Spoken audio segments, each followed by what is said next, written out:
Beneath the calm blue waters of the Indian Ocean lies a sleeping giant, a geological force capable of reshaping entire nations in moments. This immense fault line, known as the Sunda Megathrust, stretches from Myanmar to northern Australia, tracing the fiery curve of the Pacific Ring of Fire. It is one of Earth's most powerful and dangerous tectonic boundaries, a silent but deadly time bomb that can trigger earthquakes strong enough to shift the planet and tsunamis capable of erasing coastlines. In December 2004, this fault revealed its terrifying strength.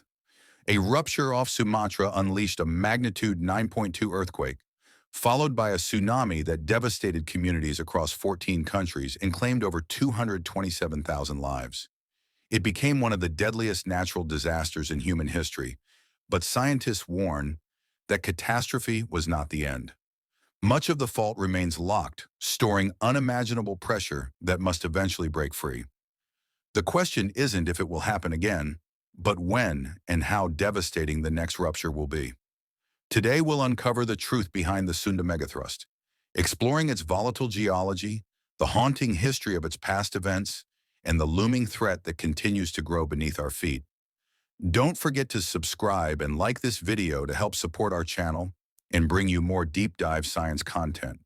The Sunda Megathrust ranks among the most formidable fault systems on Earth.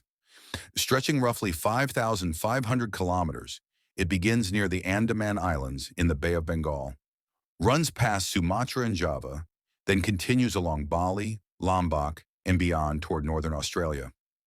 This vast boundary separates two major tectonic plates: the Indo-Australian plate, which dives beneath the smaller Sunda plate, a fragment of the larger Eurasian plate system. This slow yet unstoppable process, known as subduction, moves at a pace of around 6 centimeters per year, gradually building up enormous stress deep beneath the ocean floor. The fault's structure is complex. Near the ocean trench, the plate boundary dips gently at about 5 to 7 degrees before steepening as it moves inland beneath the islands. Some areas of the fault slide smoothly, releasing tension gradually, while others remain locked, resisting movement until the pressure becomes too much. These locked zones are the birthplace of the massive megathrust earthquakes that occasionally devastate the region. The fault doesn't rupture all at once. Sometimes just a few hundred kilometers of it give way. But in rare catastrophic moments, multiple sections snap together, creating monster earthquakes that stretch over 1,000 kilometers. The 2004 Sumatra event was one such multi-segment rupture. What makes this fault especially alarming is its proximity to populated areas. Unlike distant ocean trenches, the Sunda Megathrust lies close to some of the world's most crowded coastlines. Cities such as Banda Aceh, Padang, and Jakarta are particularly at risk, and tsunamis from this region can reach faraway shores, including India, Sri Lanka, and even East Africa. For centuries, people living around the Indian Ocean had no idea of the enormous danger beneath their feet. Geological records, however, reveal that the Sunda Megathrust has generated massive earthquakes and tsunamis throughout history, with the 2004 Sumatra Andaman earthquake standing as the most devastating of all.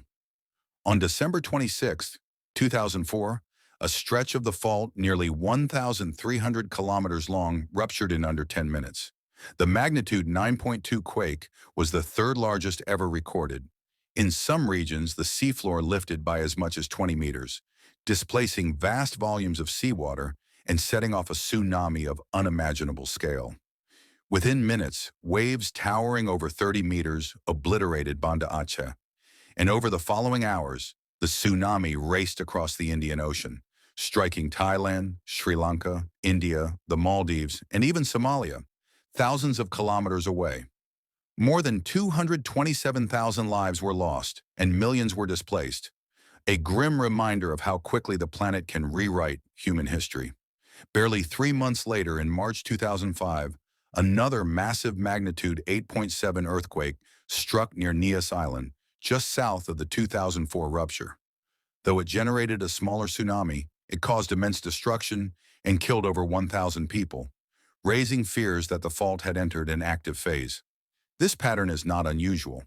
Historical records show that the region has experienced repeated great earthquakes, including the 1833 rupture off Sumatra, estimated at magnitude 8.8 in the 1861 event near Nias Island.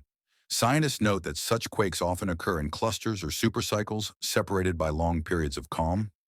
Many experts believe the 2004 and 2005 events may mark the start of a new cycle, suggesting that more devastating quakes could strike in the coming decades, especially in areas like Java, where centuries of strain remain locked and waiting to be released. 2 decades. After the 2004 disaster, the Sunda Megathrust remains restless. Recent tremors and satellite data show that the system is far from stable.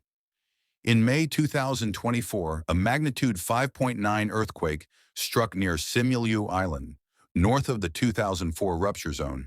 Though moderate in strength, it indicated ongoing tectonic stress. Scientists warn that even small quakes can transfer pressure to locked sections, bringing them closer to failure. Later that year, Indonesia's BMKG identified two particularly dangerous segments: the Mentawai segment off central Sumatra and the Sunda Strait between Sumatra and Java. Both areas have remained locked for centuries and are capable of producing quakes above magnitude 8.8, each powerful enough to spawn catastrophic tsunamis. By 2025, fresh warning signs emerged.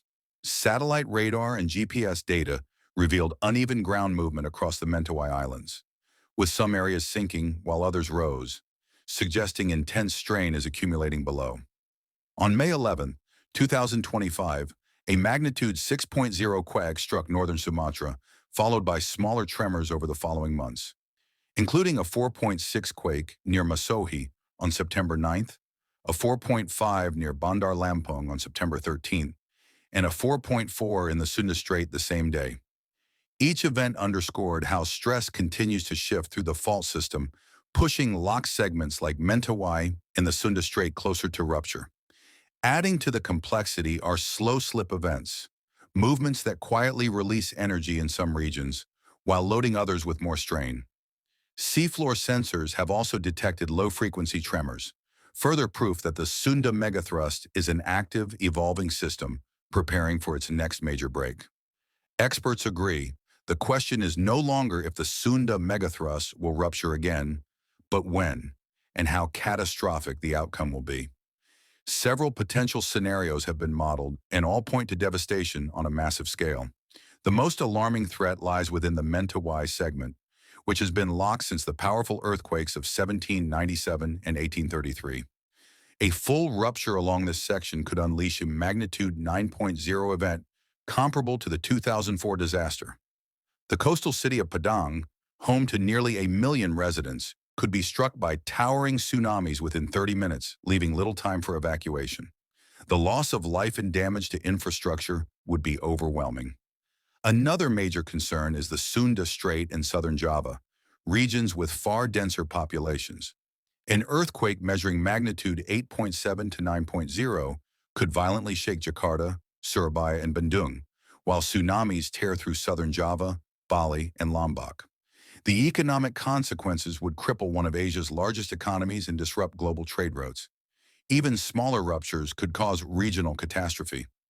A magnitude 8.5 earthquake, smaller than the 2004 event, would still devastate communities, flooding coastal areas and sending tsunamis across the Indian Ocean towards Sri Lanka, India, and the Maldives. The after effects would multiply the disaster. Coastal subsidence could drown farmland. Landslides might bury villages.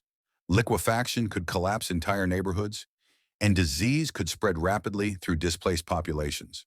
With tens of millions living in potential tsunami zones, the Sunda Megathrust represents not just a regional danger, but one of the greatest natural threats on Earth. The 2004 catastrophe forced the world to act. In the aftermath, governments and scientists launched massive efforts to strengthen monitoring systems and disaster preparedness.